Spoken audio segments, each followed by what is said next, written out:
Ada yang tahu tentang kesenian Sisingaan? Apakah hanya kebetulan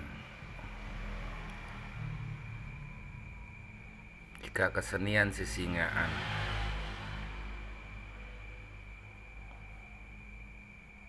berawal dari Subang dan Kang Deddy yang terlahir di Subang?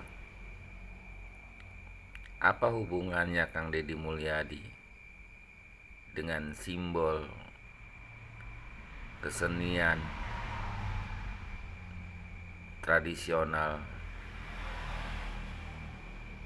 Sisingaan? Maka silahkan